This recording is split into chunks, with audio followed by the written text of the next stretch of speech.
Hello, you are listening to Standing in the Fire, where Chris, John, and Garrett, the owners of Fireside.fm, talk about what it's like to be in the heat of SaaS growth. Sometimes Garrett. Sometimes Garrett. Or someday to Garrett. I actually have sometimes Garrett in here, and I was like, I always say sometimes Garrett. I should just say Garrett. I did promise Garrett not too long ago that like we would figure out how to get him in. Yesterday, we can. I feel like we've upped our game on how this works. That adding that is the next step. Yeah. I think it's fair. So it has been maybe 2 weeks since our last recording. We're actually starting to get regular, which is good. That's a big regularity is good. Yeah. What's funny is like our episode 10 that just went out a little while ago. Yeah. One of my friends like messaged me and he's like, "Are you kidding me? Did you just start using Claude Opus?" And I was like, "I don't know what you're talking about." And he was like, "Your last podcast episode." And I was like, "Oh, we recorded that in December." I was like, "Sorry, we just got behind." Yeah. So So we've received some crap because of our tardiness. So and sometimes we're talking about things that we're like, "Oh, this will come out soon," and then it's it doesn't. 2 months later. It's gonna now. We're gonna get on the reg, and it's gonna happen, and we're gonna ship good. So and what's the other thing that we have recently improved? Our clip game. We've got clips. We actually our YouTube. We got some new graphics as well. So we're trying to get clips out. We're trying to get graphics out. Our next now again maybe by the time this one is to get some thumbnails. Oh yeah, some clickable thumbnails. Just to we want to feel the pain of what other podcast hosts feel, and so we're trying to go through that and go through all the steps. Yeah, essentially, it's looking a lot better. What I love is like that I don't have to do anything with it. Like I love like that the YouTube channel, like you sent the updates and stuff, and I was like, I was not involved in any way, and now it looks nicer because like I would probably just never do that. So it's nice to improve one thing, little things at a time. We're doing what our customers should be doing as well. Like just improve a little bit, try and make it better, go from there. And it's even we'll get into like using the software. So you've typically uploaded the podcasts. I tried to do it the other day and wanted to cry because something didn't work. There was a bug, and you only felt it by actually doing it. So then you close the laptop, say I'm going to try this another day. But I think that will help us as well, like create new features because you were technical, way more technical, and so some of those things maybe you don't care about if there's the friction. Versus me, I'm like, I just want to get this done and upload it and move on and schedule it. So I definitely care about the friction. It drives me insane as well. But I feel like part of me was like, it would. I think even just from like a marketing standpoint, you doing it and then you have a better idea flow wise of like, what are the people feeling, and then how do you talk to them about it? Because like you can explain that pain of like, oh, I dragged an upload and it lost my changes from something else. Yes. Like, and obviously it's already fixed. And even like the pre-populating stuff, I was thinking, even don't have to do it again, of what data fields would be awesome to have pre-populated or at least suggested population from the transcript to create keywords or to create other things that would just save time. And I don't have to accept it, but at least if I could have a little bit of recommendations, that would be awesome. Something to start with. That's the great thing about AI in general. It's just like it gives you something to bounce off and start with really quickly. Because like it's hard to come up with something from scratch, but if you see the wrong thing, you're like, nope, I know what it should be from that. And that's where AI is great for that. I've actually had that even recently with like Max, because my son has been working on a video game, on a few video games. And so he comes up with all his ideas on paper. And then at some point when we worked together on it like on my computer. And he was like, Dad, I got so many good ideas. Like, and so then in the evenings, like, or at bedtime when we do our bedtime stories, usually it would be stories. Now he does one story because he still wants to get a story, and it's an AI story, of course. But then the second one is like he talks to whatever ChatGPT or Claude about ideas for the game. And so he'll say, okay, well, how much melee damage should this cause? And, if we had like all, things based on elements, like which elements and 1 through 10, what would the elements be? And then at the end of it, literally last night, he was like, wow, he's like, AI is so good at giving me ideas for this. I think with that, and I'm digressing, but talking about what you're talking about, when we were his age, maybe a little older, I feel like what the cool thing was did you ever have a TI-82? Yes. And did you ever create games on those? No, I did not, but yeah. But I think of like that was our way of like I think I know I definitely downloaded games. I had a whole contraption to get games from the computer to the TI-82, and then created programs to help with math. Of like, that's cool. If you plugged in these things, it would give you like the answer from the math stuff. But that was our version of creating games like when we were his age. Yeah. It's the TI-82. Yeah. I was, again, like, I'm a nerd now, but I have not always been a nerd. Yeah. So like all I cared about was basically basketball. So no programming, none of the fun things like that. I thought you were going to say, like, when we like type stuff on it to like make words or something like that, that was our version. Well, I'm trying to think if was there a computer version of the early days of creating games and stuff? I don't know. Like, I think it was we played the Nintendo, and like that was. I played a few like computer games back in the day on our Pentium 75 megahertz. Wow. Hewlett Packard. But like what's crazy though is I remember like the game for me was just like exploring the entire computer because it was like this brand new thing. We got it for Christmas, like for the family or something. I might be lying on that. I don't know, but it sounds like what happened. And I remember just clicking everywhere, and like there was like all like AOL and some of those other ones that like came pre-installed, and I would just click through all of that. They would never work. Like everything was broken because I wasn't like at that point on the internet or anything. But like it was just that was my game. It was just exploring the entire thing and like seeing how it worked. And I like the memes of the kids today will never like understand, and one of them that made me think of what you were saying, that of like spending like 4 hours to burn a CD and then it errors out. Yeah, so you have to start over and you throw away the CD disc. The worst. Yeah, or you like didn't listen to the entire song you downloaded. And you can't do anything else on the computer while the CD is burning. That will increase the chance that it will fail. Yeah, and now we run like 8 simultaneous AI, sessions at once. So yeah. Anyway, I don't know how we got down that path, but that's a good path. That's all right. All right, let's get into the segments. Into the fire. What's been hard, messy, or stretching lately in business, life, any of those kind of things? The opposite of highlight reels. I would say you were asking me this morning like how things going, and I always have this like, it's okay, because there's trying to stay on top of like all the different projects. Yeah. And then also trying to feel like there's strain on needing to hire some new people for roles or just additional people, I should say. And then trying to have like on the personal side, like your house, like in working order and something you enjoy. Yeah. Like all those things seem to be like nothing's an oasis right now. Yeah. So it's just trying to like stay on top of it enough and thinking like, okay, next week's going to be easier. But like for us right now, when we're doing this in the mid-April, next week we're having like Idea Week at Momentum, and we're hosting a lot of speakers and free co-working days. So we're trying to get enough of all that stuff prepped so that it goes smoothly. We have a number of people coming in next week that I'm kind of helping host. So that's going to take a lot of time. I want to make sure they have a good time while they're in South Bend. So I feel like there's a lot of, just with everything it's right now. But I also said the flip side, every time we were able to send out like emails of like the Fireside emails, I'm like, cool, like that feels good. Or we just sent one this morning about the speakers and the co-working days. I'm like, cool, like just so that people are aware of it, because I'm we just have a small team. I think the small team strain right now is I'm feeling it. Yeah.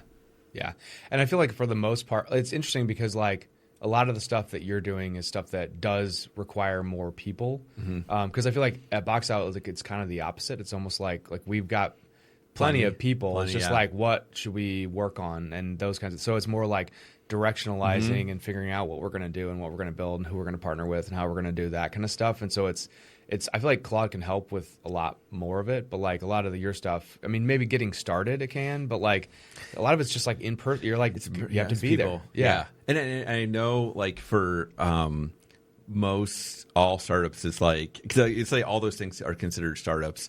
You don't want to hire until you have that strain that you don't want to hire too early. But we're even talking about like our internship program potentially for the summer and like what could that look like? So we've gotten some people who've been interested.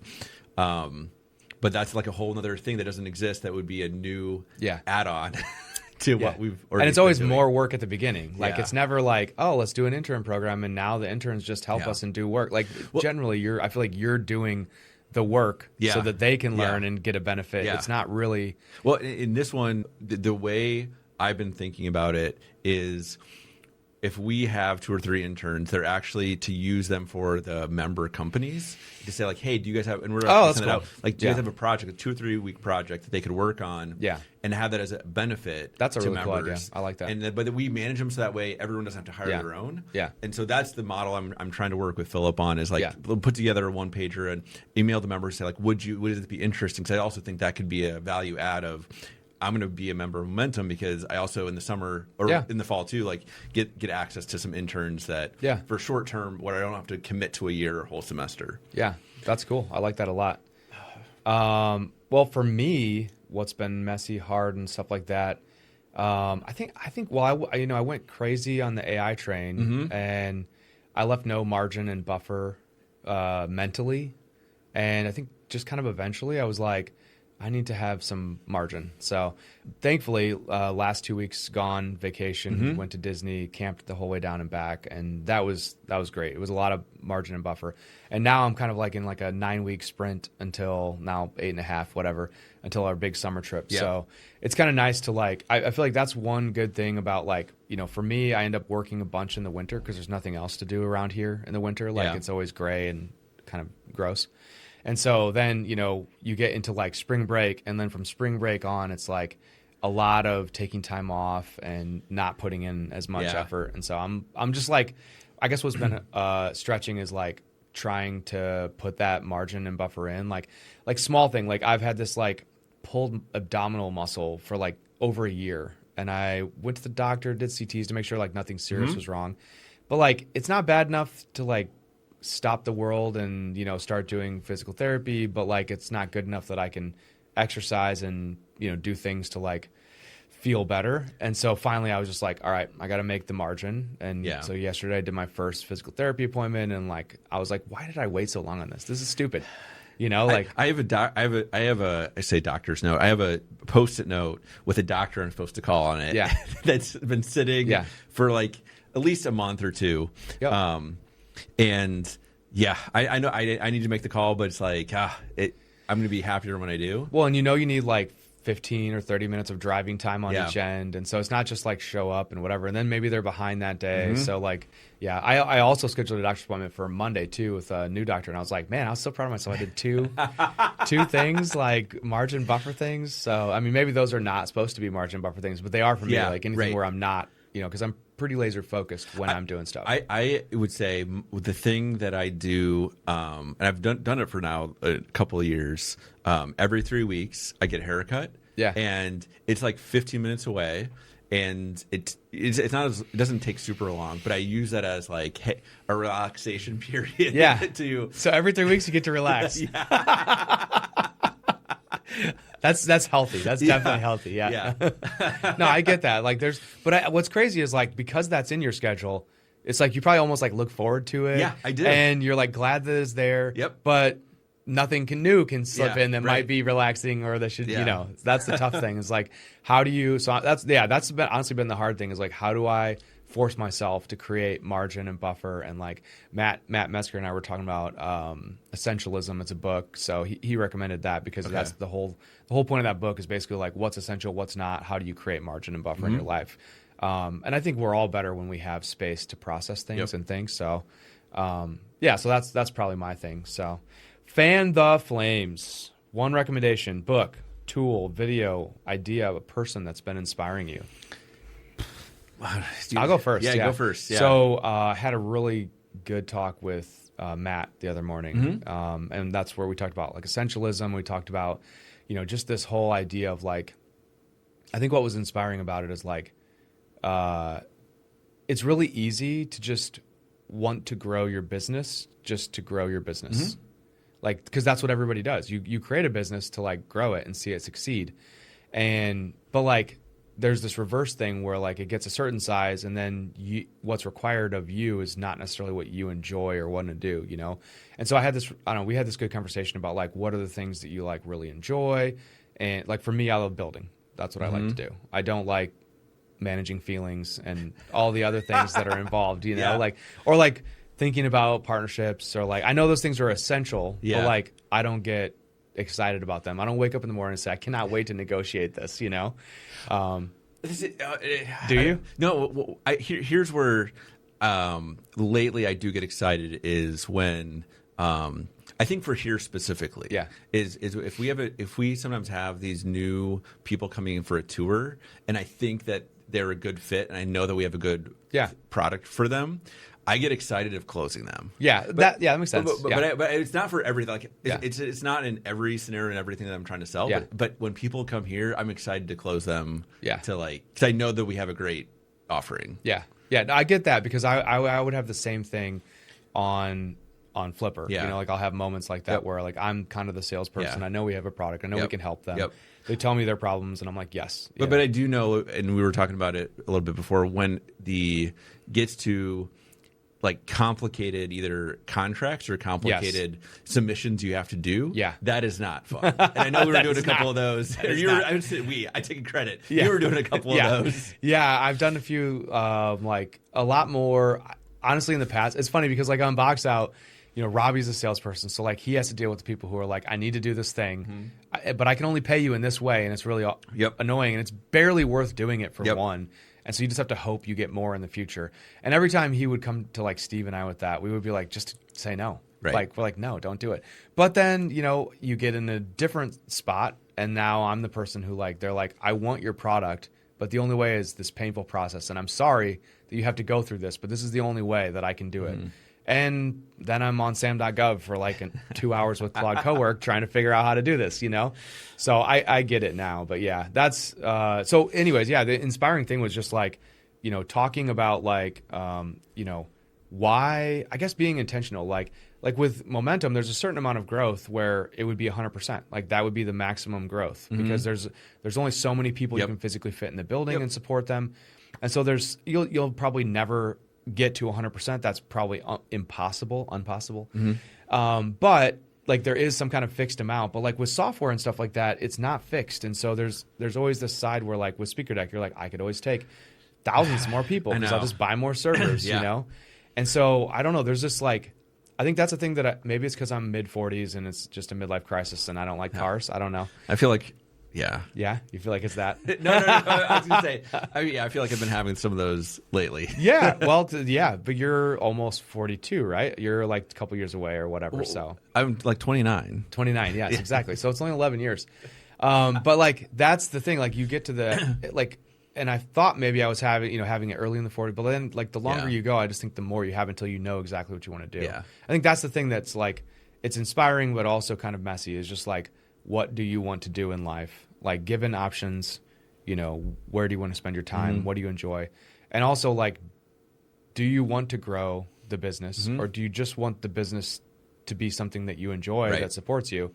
Because like it doesn't necessarily mean that growing it makes you happier. Yep. So trying to figure out what you're happy, get yourself doing those things, like closing those people, and less of like whatever, like setting chairs up or you know filling coffee or making reels or things like that. So yeah, that would be me. It was a inspirational conversation. I think we both enjoyed it. I got a text from him later saying like that was a good talk. Yeah. So I'm trying to think. So are we sponsored by Liquid Death now? Yes, that'd be awesome. Yeah. Liquid Death. Great tasting water in a can. Is that flavored or? No, it's not flavored. Mountain. It's literally just like I was like I need to drink more water. I know. No, I know. And it's just sometimes it's just form factor. It's like just putting like I drink some in a glass, drink some in a bottle, drink some out of a mug, and then drink some out of a can, and it tricks my brain. So. Next or 2 weeks ago, a friend of mine came to town who I never thought would come to South Bend, just because.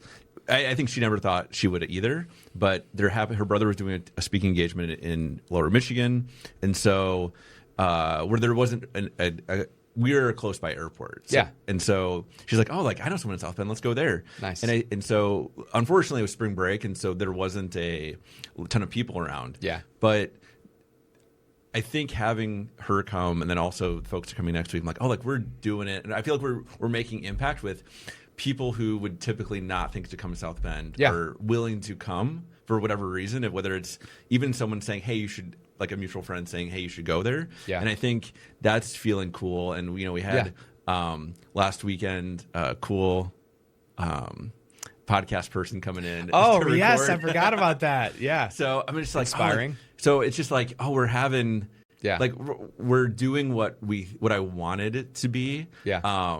And I need to, I think, not be self-conscious that this stuff is not good enough, because it for sure is. Oh yeah. Yeah. Well, but that's awesome. Every time someone comes into town now, like I'm like, well, let's just go to Momentum, and then they come in and they're like, holy cow, like this is amazing. And I agree. Like before, it was like, well, just come to my house. Yeah. Or like, do you want to go to Starbucks? Yeah. You know, like there. And now we can bring them here, and it's awesome and it's cool. Like this might exist in big cities, but like correct. Even most of the people that are coming in, like they might be near a big city, but they don't get this kind of environment, which is really neat. So I agree. And we have restaurants now that are awesome too. We have other things. So like, there's enough that like you come in for the weekend, we can totally knock somebody's socks off. Yep. So that's cool. I like that. Cool. Oh, this is a good one. We've got a lot of these. Embers. So small updates, little wins, ideas, experiments, things like that. So I keep maybe going to Momentum ones of saying one that we're trying out. So most people weren't here last week. We have a food delivery issue. This was in my head actually. Yeah. Was it? Yeah. I don't know if we talked. I guess maybe we talked about, but maybe I'm thinking of a different one then. Okay, we'll find out. Well, we'll find out. And so one of our members was coming up and was like, hey, like he was getting a lot of work done, didn't want to leave, and how far to go, and so he's like, hey, can we get some food that's here that people can just buy, and so first we were gonna do. He wanted to create a whole app. He's a programmer. He's like, he goes, I can create something really quick. And then what we decided to do was just the easiest. And then we're like, can we put it on people's, at the end of the month, just charge their membership. Yeah. And then that was like, well, if you guys have 4 people, 4 to 6 people coming in, you might not want to pay for everyone's lunch every time. I actually was thinking about this on the way in. I was like, that would actually be cool if we just did that. If we just because I was like, well, that's one reason we wouldn't, because this is what I was thinking about too. And I was like, well, would we do that as Box Out or would we not? And I'm like, I think actually I would like to do that. Like, I'd almost want to get in a situation where somebody spent too much on snacks, because I like that idea. I think that's cool. Although then you do have to think about remote people and how do you give it to them, and so and also like you guys might be okay with it, but is every company okay everybody with it? Might not be totally. And so we what we decided to do was version 1, because I'm hoping we can maybe get some of it for next week. Even is. Getting an iPad, getting a Square terminal, people, it's on our system. People can check out, tap to pay, and just take the stuff. So that was like, I'm excited about like that. Those sorts of small things. It costs a couple $100. We don't have to program. We can take some pictures of the food, put it in there, and then that could solve like a big friction point of here is like having, like, I think we're going to do not only maybe some lunch options, but like premium snacks. I think it's great. Because we'll still have the free snacks that we typically do. Reese's Pieces. But we've had one of my friends who has a healthier snack cracker startup. I have some samples from her, and I thought, they're bigger. That's not really like to take one. They're probably like $4 or $5. Yeah, we should sell them and and try it out, and then we could order some from her if people like it. I think that's awesome. We literally were talking about this yesterday, and like as soon as you start. When we said Embers, that was in my head. I was like, I feel like this is a good one. I wonder if you're going to bring it up or not. So I love that idea. I feel like even Monday, like we had Fireside SSL certificate needed to be renewed, and it's this whole process of being installed in 8 different places. And I was like, and so I worked on it from like 11 to like 2, and then I was starving, and I'm like, I could have just right then, at like 12:30 or 1, grabbed a sandwich and been totally fine. I didn't need to go eat somewhere. So then instead, like I was starving. So then I walk and like everything's closed on Monday. So then I finally get to Fiddler's, which is open. I eat all of my bangers and mash. And then I'm like, okay, now I'm done for the day because I'm so full of this delicious food. So yeah, that's a good one. I think, my Embers are like, they're not even mine. I can't even take credit for them. I just like, one of the things with AI that has happened to me is like I just start so many things, and then I don't have like they don't get done. They get started, but then other priorities come up and they don't get finished. And then what happens is like that just builds up and you have all these open loops. And mentally, I think that just creates like a lot of strain because at any point I have like 40 open loops, whereas pre-AI, pre-December, I would have maybe 4, and I felt stressed with 4. And so I don't know why I thought like, I would get to like 30 and be totally fine. But so what I did is I was like, all right, it's clear the deck week. Like I'm just going to clear the deck. I'm going to get as many of these gone as I can. And I was like, what's the only way I can do this? I'm like, well, people work for me and with me. Like, what if I just started talking to everybody and seeing which things they could finish, So I went to Tony and I was like, hey, I've got this PDF thing for Box Out that's like almost done. It like literally, I think you just have to like review it. Like, and I think I've actually reviewed it, but like it's been 2 weeks, so I don't remember if I reviewed it or not. And like, can you just get it over the hump? And he's like, got you. Yeah. And like an hour later, it was out. He was like, it was ready. I did like one change, and that sat there for like 5 weeks. 5 weeks at that state and so now it's done, and people are working on those kinds of templates and stuff. And I was like, oh, that was cool. I was like, why don't I do this with more things? And so, I had like thread support for Boxed Out, like almost done. And so same thing. I was like, Tony, could you help with that? And he's like, yep, got it. And so then, while I'm gone at Disney, like that ships and Blue Sky ships and LinkedIn is almost done. And like all these, I had these 5 things done for like, literally like 6 weeks. They were really close. They just needed like, a couple days of work maybe on each one, a couple hours on a few of them. And so then I took some other stuff like to Philip and I was like, hey, this is almost done. This is almost done. Bam, they're all out. Like, and I was like, all these open loops just closed and I could clear them out of my workspace, all this stuff. And things move forward. And I was like, why did I not do this forever ago? Like this was stupid. Delegation. Yeah. It makes a huge difference.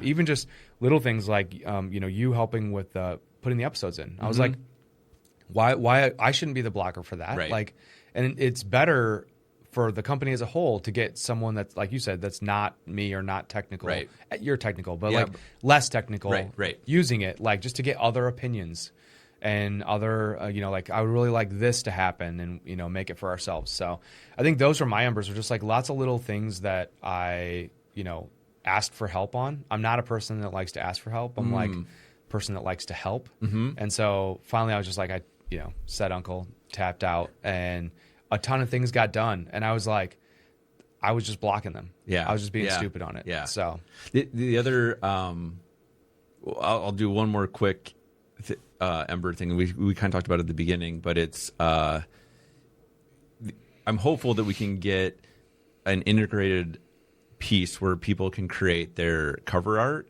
inside Fireside and then shoot it out for episode art to make it super easy.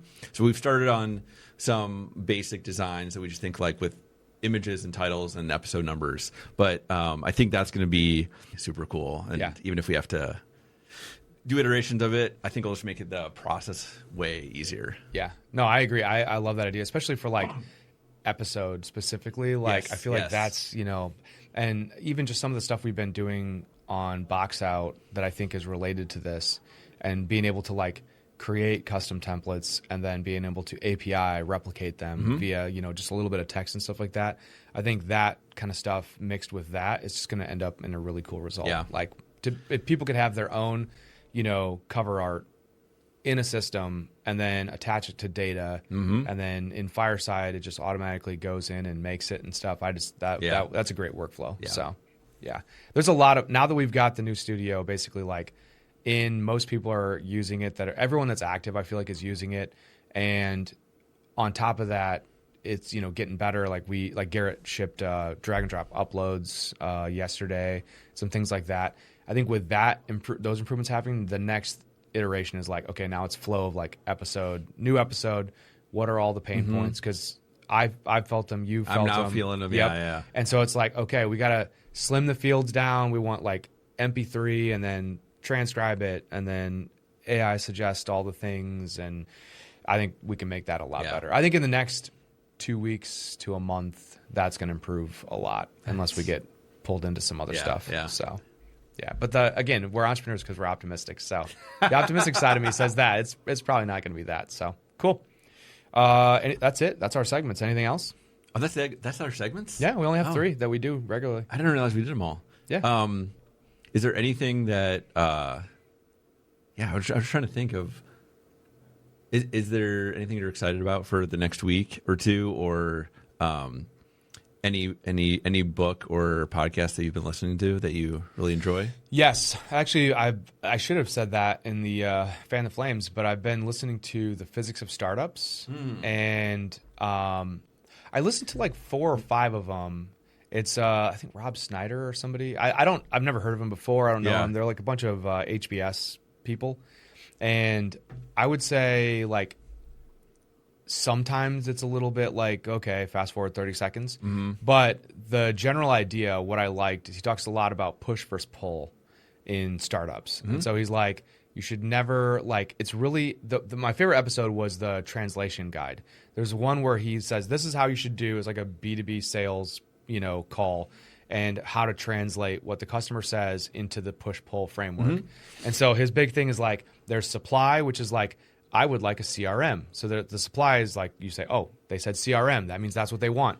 And then they're like, but our reporting isn't that good. And you're like, oh, the reporting's not good. That means the demand is that, that like they want better reporting. So I need to build a CRM with better reporting. And it's like, no, now you're trying to compete with Salesforce and everybody else. What you want to do is build a little tool. Like what they said was the actual demand is like, our reporting needs to be better. Well, why does the reporting need to be better? It needs to be better because we have all these donors and we don't know who to talk to for this reason and blah, blah, blah.